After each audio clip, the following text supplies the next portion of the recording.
Olá, meus amigos!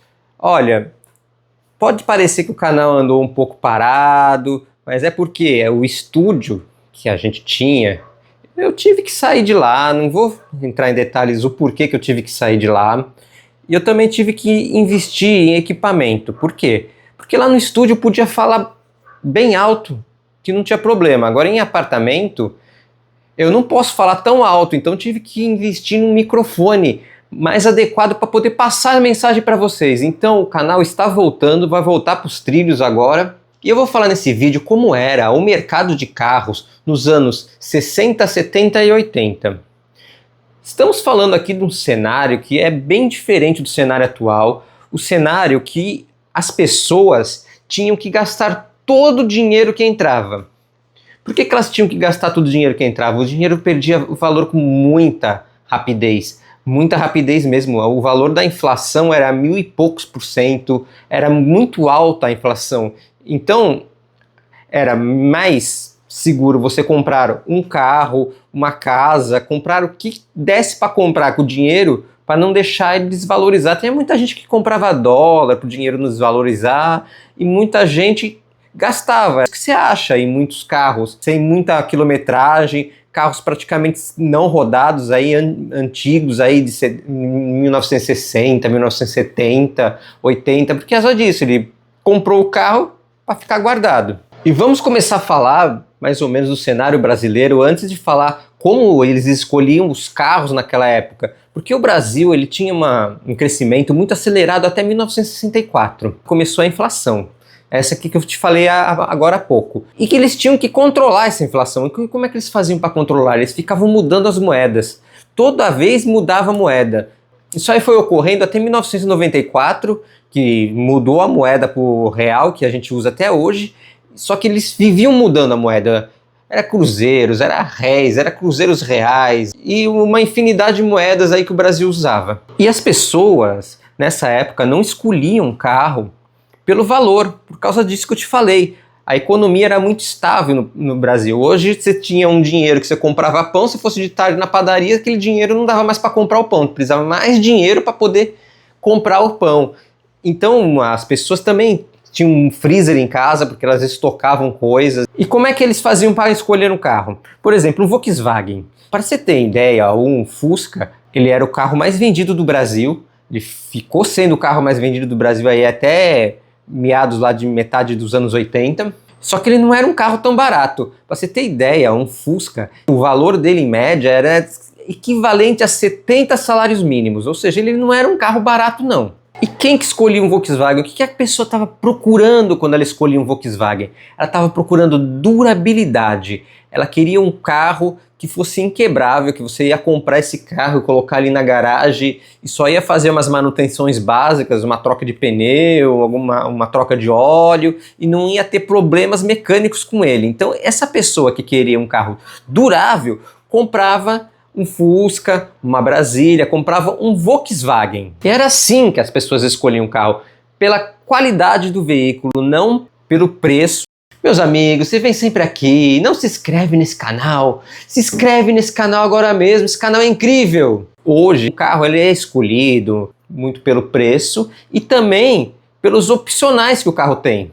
Naquela época não, era pelo veículo. Para você ter ideia, Chevrolet, quem que escolhia um Chevrolet? O Chevrolet naquela época era Opala, Chevette, eles escolhiam porque o Chevrolet ele tinha a fama de ser um carro veloz, de ser um carro que você pegaria uma autoestrada e ia acelerar e ele ia responder. Então quem comprava um Chevrolet queria um carro que fosse veloz, um carro que fosse para você pegar uma autoestrada e correr mesmo, porque não existia radar naquela época. Radar começou a surgir no final dos anos 80, começo dos anos 90. Pra você ter uma ideia, nos anos 70, a pessoa que comprava um Opala, comprava um Chevette, ele queria pegar a autoestrada e sair acelerando. Ford. Quem escolhia Ford queria conforto. Se você quisesse conforto, quisesse um carro confortável, você ia comprar um Ford. Tinha o Galaxy, que era carros bem luxuosos, dos anos aí 70, final dos anos 60. Tinha o Del Rey, em 1980 ele era o carro com maior requinte de todos os carros, era o Del Rey. Tudo bem que ele perdeu o mercado para o Monza, que o Monza tinha motor melhor que o do Del Rey, mas aí a gente já falou nesse vídeo quem comprava um Chevrolet é o que ele queria, né? Agora um cara que queria conforto, ele queria... E confortavelmente ele comprava um Ford. Olha, eles não escolhiam pelo preço por causa daquilo que eu te falei, o dinheiro perdia valor. Então o que ele tinha, ele comprava um carro, mas quando ele escolhia um carro, ele escolhia por causa disso. Os carros eles tinham uma pré-fama, mesmo que não fosse, mesmo que o Fusca fosse mais veloz, por exemplo, que um Chevette, mesmo que fosse uma realidade que o Chevette ele é mais veloz que o Fusca, se tiver os dois originais, mas digamos que o Fusca fosse mais veloz que o Chevette, como o Chevette era da Chevrolet, a Chevrolet tinha a fama de ser veloz, todo mundo olhava e achava que aquele carro era veloz. A Ford, mesma coisa, quem olhava um Ford, não, Ford é um carro luxuoso, é um carro com conforto. E tem a Fiat. Rodrigo, a Fiat não estava nos anos 60? Não estava, ela chegou no mercado brasileiro em 1976, ela chegou trazendo o Fiat 147. Esse Fiat foi um derivado do 127 que era vendido lá na Europa. Eles trouxeram esse 127 para fazer uns testes aqui no Brasil, não deu certo.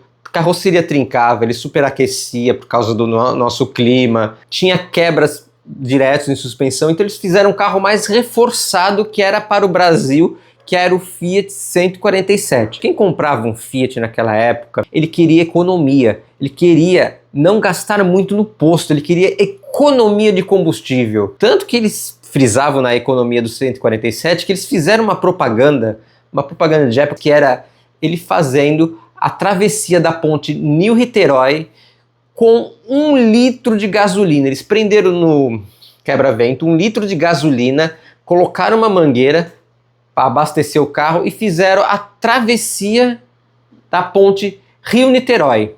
É lógico, tinha quem comprava o carro, como eu já falei nesse vídeo, para deixar o carro guardado na garagem, só para não perder dinheiro. Então muita gente ia lá, eu tenho dinheiro para comprar um Fusca, comprava um Fusca, punha na garagem. Eu tenho dinheiro para comprar o Opala, comprava o Opala, punha na garagem. Esses carros ainda aparecem, de vez em quando você vê aqui no próprio YouTuber que alguém achou um carro imaculado, que ficou lá parado, guardado na garagem. É por causa disso, a pessoa, como o dinheiro perdia muito valor, a pessoa deixava o carro guardado. Aí eu acredito quando a pessoa fala que achou um carro dos anos 60, 70... 80 guardado, porque até 88 a economia do Brasil oscilava muito. A partir de 88 eles conseguiram dar uma estabilizada, e quando mudou para o Plano Real, deu uma baita estabilizada, foi a última vez que mudaram a moeda do Brasil. Eu até acredito nos anos 90 que alguém achou um carro imaculado. Eu não acredito quando a pessoa fala assim, carro 2000, 2008 imaculado, carro 2010, porque aí a pessoa nos anos 2000 já comprava carro para rodar. Ninguém comprava um carro nos anos 2000 para ficar parado. E outra, esses carros dos anos 2000 para cima, eles têm muito acervo de peças. Dá para você fazer um carro que parece imaculado, mas na verdade era um carro muito rodado que alguém foi lá, deu uma garibada nele, mudou o painel, mudou as coisas que estavam gastas e... carro imaculado, botou um plástico lá no banco, carro imaculado. Não, quem comprava um carro depois dos anos 2000, a pessoa que tinha dinheiro, que preferia investir nos anos 2000, não gastar dinheiro comprando um carro para deixar guardado. Meus amigos, se você assistiu esse vídeo até aqui, o que você faz quando você assiste um vídeo desse até aqui? Senta o dedo no like, vai de voadora no like. E se você não é inscrito nesse canal, meu amigo, eu te convido a se inscrever nesse canal. Um grande abraço, até a próxima. Tchau, meus amigos.